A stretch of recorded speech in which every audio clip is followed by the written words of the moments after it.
सच्चिदानंद सद्गुरु साईनाथ महाराज की जय। ओम साई राम। मित्रों, आज का ब्लॉग आप सभी हमारे साई परिवार के लिए बहुत ही विशेष लाभकारी और कल्याणकारी है। खासकर माताओं बहनों के लिए आज का ब्लॉग बहुत ही उपयोगी है। उन माताओं बहनों के लिए जिनके दाम्पत्य जीवन में कोई दिक्कत चल रही है, जिन बहनों की शादियों में कोई दिक्कत आ रही है और शादियां बार बार लग रही हैं, टूट जा रही हैं और उनका शादी अच्छे घर परिवार में होने में दिक्कत आ रही है। ऐसे लोगों के लिए बहुत ही रामबाण उपाय और अचूक उपाय है। यह है हरतालिका तीज व्रत का उपाय और इतना शुभ मुहूर्त है। ऐसी मान्यता है कि माँ पार्वती ने यह व्रत रखा था और इस कथा को सुना था, तब भगवान भोलेनाथ ने माँ पार्वती को अपनी अर्धांगिनी के रूप में स्वीकार किया था। इसीलिए इस व्रत को माताएं बहनें अपने पति की लंबी आयु के लिए, और जो बहनें जिनकी शादियों में अड़चनें आ रही हैं या योग्य वर नहीं मिल पा रहा है, वह इस व्रत को रखती हैं, निर्जला व्रत को, तो उनको बहुत ही अच्छा परिवार घर प्राप्त होता है और उनका जीवन साथी सदा के लिए बहुत ही अच्छा दाम्पत्य जीवन उनको प्राप्त हो जाता है। तो ऐसी मान्यताओं को ध्यान में रखते हुए हमारे वेदों में जो वर्णित है, उन्हीं उपायों को आज हम आप लोगों को बताना चाहते हैं, जो शिव महापुराण में वर्णित है, जिन उपायों को करने से आपके जीवन की सभी मनोकामनाएं पूरी होंगी।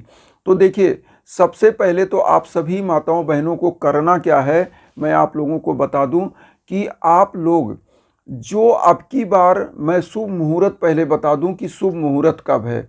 अब की बार जो शुभ मुहूर्त पड़ रहा है और जो किस दिन पड़ रहा है ये भी जाने। 30 अगस्त को हरतालिका तीज पड़ रहा है और 30 अगस्त को हरतालिका तीज के जो शुभ मुहूर्त है वह 6:05 से 8:38 का जो शुभ मुहूर्त है, यह पूजा का बहुत ही शुभ मुहूर्त है। वैसे तो जो स्टार्टिंग है वह 29 तारीख से ही स्टार्ट हो रहा है शुभ मुहूर्त, लेकिन जो अच्छा मुहूर्त है जिसमें आप पूजा कर सकते हैं वह 30 तारीख को आपको व्रत रखना है, जो यह हरतालिका तीज का। और इसमें 6:05 से 8:38 तक मॉर्निंग में बहुत ही अच्छा मुहूर्त है। तो अब इसमें करना क्या है, कैसे पूजा करना है। चूँकि यह पूजा माँ पार्वती का और शिव शंकर भोलेनाथ की पूजा है और ऐसी तस्वीर आपको लेनी है, फोटो लेनी है जिसमें माँ पार्वती, भोलेनाथ, गणेश भगवान, उनका समस्त परिवार हो। ऐसी फ़ोटो ले लीजिए, उस फोटो को स्थापित करिए, एक घी का दीप वहाँ प्रज्वलित करिए, धूप बत्ती प्रज्वलित करिए, और जिन माताओं बहनों के दाम्पत्य जीवन में दिक्कत है वह 16 श्रृंगार की वस्तु रख लें। 16 श्रृंगार की जो वस्तु होती है, इसमें चूड़ी, कपड़े, जो भी आपकी यथाशक्ति है वह सब 16 श्रृंगार की वस्तुएं रख लें। बिंदी है, चूड़ी है, कपड़े हैं, नेल पॉलिश है, बहुत सारी चीज़ जो 16 श्रृंगार की वस्तु होती है, माताएं बहनें जानती हैं, वह सब रख लें एक थाली में।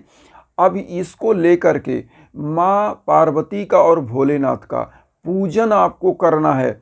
अब एक चीज़ और बता दें, जो माताएं बहनें जिनकी शादियां नहीं हो रही हैं वो क्या करेंगी, और जिनके दाम्पत्य जीवन में दिक्कत है वो क्या करेंगी। सबसे पहले जो दाम्पत्य जीवन में दिक्कत है उनके लिए 16 श्रृंगार की वस्तुएं रख लें, खीर बना लें, घर में खीर, उसमें मेवा, मिष्ठान, जो भी चीज़ें पड़ती हैं वह बढ़िया खीर बनाएं और भोलेनाथ माँ पार्वती को भोग लगाएं और इस खीर को रख लें।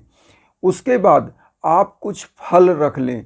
फल जैसे केला है, सेब है, जो भी सीजनल फल है वह रख लें, इसका भोग लगा दें। अब ये चीज़ें आपको करना क्या है, ध्यान से सुनिए। आप किसी भी मतलब शिवालय में जाएं जहां शिवलिंग की स्थापना होती है, उस शिवालय में जाकर के 21 बेल पत्र ले लें, और 21 बेल पत्र दोनों लेंगे, जैसे जो दाम्पत्य जीवन जिनके कष्ट है और जिनकी शादियां नहीं हो रही, दोनों लोगों को 21 बेल पत्र ले लें, उस पर ओम नमः शिवाय लिख लें और भोलेनाथ को ओम नमः शिवाय, ओम नमः शिवाय एक बार बोलें तो एक बेलपत्र, एक बार बोलें एक बेलपत्र, ऐसे 21 बार ओम नमः शिवाय बोल करके बेलपत्र चढ़ा दें। और जो बेलपत्र होगा उस पर ओम नमः शिवाय लिखें लाल चंदन से। और इसको चढ़ाने के बाद वहाँ घी का दीप प्रज्वलित करें, धूप बत्ती करें, आरती कर लें बाबा का, भोलेनाथ माँ पार्वती का ध्यान करके। और वहाँ पर जो 16 श्रृंगार की वस्तुएं हैं वह माताएं बहनें क्या करें, चढ़ा दें। और जो मंदिर के पुजारी हैं उनको समर्पित कर दें या वहाँ चढ़ा दें, वो खुद ले लेंगे। ये करना है, क्योंकि 16 श्रृंगार जब आप अर्पित करती हैं जो भी माताएं बहनें, ऐसी मान्यता है कि उनके दाम्पत्य जीवन की जो कष्ट होते हैं वह समाप्त होते हैं, उनके पति की लंबी आयु होती है। और जब इस जो 16 श्रृंगार की वस्तुएं आप अर्पित करते हो, जो पुजारी के घर की माताएं बहनें इस श्रृंगार को करती हैं, तो ऐसी मान्यता है कि आपका श्रृंगार, श्रृंगार का मतलब हमारे यहाँ हिंदी में मन सेधुर बोलते हैं पति को, मतलब आपके पति की लंबी आयु होगी, आपको आशीष मिलेगा, आपके पुत्रों की लंबी आयु होगी, आपके घर परिवार में सुख संपन्नता आएगी। जितना ही अच्छे से उस पुजारी के घर की महिलाएं वो 16 श्रृंगार को जो भगवान को आपने अर्पित किया है वह यूज करेंगी, उतना ही आशीर्वाद आपके दाम्पत्य जीवन को प्राप्त होगा और आपके घर परिवार में हमेशा खुशियाँ आएंगी। जो खीर आपने लिया है, जो भोग लगाने के बाद पति पत्नी दोनों खाएं, कोशिश करें घर परिवार में भी प्रसाद के रूप में बांट दें, लेकिन पति पत्नी दोनों खाएं। इससे और अच्छा प्यार बढ़ता है, दाम्पत्य जीवन की जो दिक्कतें वह समाप्त होती हैं। अब जिन बच्चे बच्चियों की मतलब बहनों की शादियां नहीं हो रही, वो क्या करेंगी? वो लोग देखिए, व्रत तो सभी लोग रखेंगे, व्रत रखिए। इसमें व्रत थोड़ा टफ होता है, निर्जला व्रत होता है। इसमें चूंकि ऐसी मान्यता है कि माँ पार्वती ने इस व्रत को जब रखा तो उन्होंने निर्जला व्रत रखा, भगवान की आराधना करी और उसके बाद कथाएं सुनी। तो इसमें कथा भी सुनने का अपना है। कथा पढ़िए जो हरतालिका तीज का है। और जो माताएं बहनें जिनकी शादियां, जो बहनें हैं नहीं हो पा रही हैं, उनको क्या करना है? उनको अगर घर में पार्थिव शिवलिंग बना पाएँ तो पार्थिव शिवलिंग बना ले। पार्थिव मतलब मिट्टी के भगवान का शिवलिंग जैसे मंदिर में स्थापित हो, सेम ऐसे ही बनाना है। ऊपर शिवलिंग और नीचे चारों तरफ जैसे बना होता है पैनारा, वो बना देना है। तो अगर वह बना पाएँ तो बहुत अच्छा है, अगर नहीं बना पाती तो किसी शिवालय में जाएं।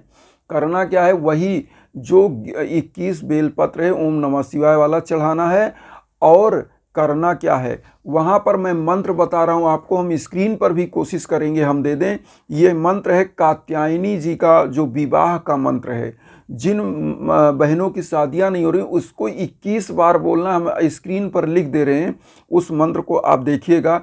ये महामंत्र है, कात्यायनी महामाये महायोगिनी धीश्वरी नंद गोप सुता देवी पतिम में कुरुते नमः। ये मंत्र आपको बोलना है, कात्यायनी महामाये महायोगिनी धीश्वरी नंद गोप सुता देवी पति में कुरुते नमः।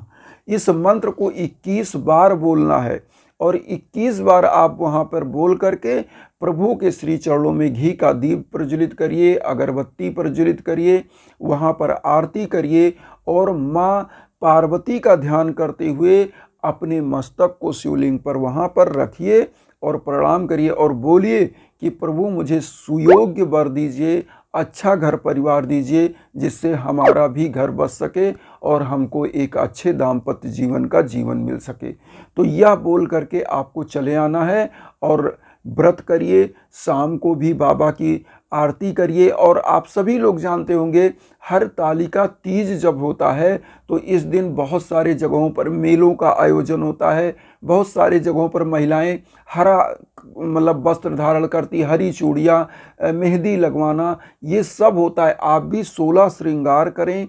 और जो माताएं बहनें शादीशुदा हैं, जो बच्चियां शादीशुदा नहीं हैं, वो भी अपना मेहंदी लगाएं। मतलब बहुत ही सुंदर से सज करके और बहुत ही अच्छा से श्रृंगार करके माता पार्वती का, भोलेनाथ का यह व्रत होता है। तो इस व्रत को रखें और अपनी कामना करें। और शाम को सुबह कथा सुने, अपनी कथा। ये कथा हरतालिका तीज की किताबें भी मिल जाएंगी, वो किताब ले लें। वो उसमें जो कथाएं हैं, 2-3 कथाएं होती हैं, वो आप पढ़िए। उसको पढ़ने से एक आस्था जागृत होती है और प्रभु के श्री चरणों में आपका मन लगता है। तो जब आस्था होती है तो निश्चित प्रभु आपकी मनोकामनाएं पूरी करते हैं। अब यहाँ पर हम उन सभी माताओं बहनों को मैं एक चीज़ बताना चाहता हूँ कि जिनका दाम्पत्य जीवन वास्तव में दिक्कत चल रही है या जिनका वास्तव में शादी अच्छे परिवार में नहीं लग पा रही है, सबसे बड़ा जो उपाय होता है वह कात्यायनी का पूजन का हवन का होता है। मैं बार बार इसीलिए आप लोगों को बताता हूँ कि जो आपके जीवन में अगर बाधाएं आ रही हैं, आप कोई भी उपाय कर लिए और आपकी मनोकामना नहीं पूरी हो रही है, तो विवाह के लिए, दाम्पत्य जीवन की दिक्कत के लिए हवन अति महत्वपूर्ण उपायों में से एक है, क्योंकि इसमें लगभग 61,000 81,000 जैसे आपकी दिक्कतें उस अनुसार मंत्र होते हैं और मंत्र होने के बाद फिर मंत्रों का जाप होने के बाद फिर हवन होता है और इसमें 2 हवन होता है।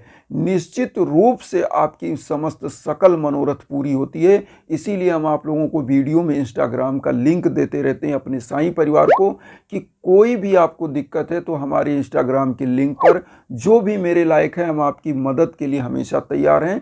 तो वहाँ पर आप लोग आइए इंस्टाग्राम के लिंक पर और जो आप जानना चाहते हैं, जो आप अगर हवन पूजन कराना चाहते हैं तो निश्चित वहाँ संपर्क करें।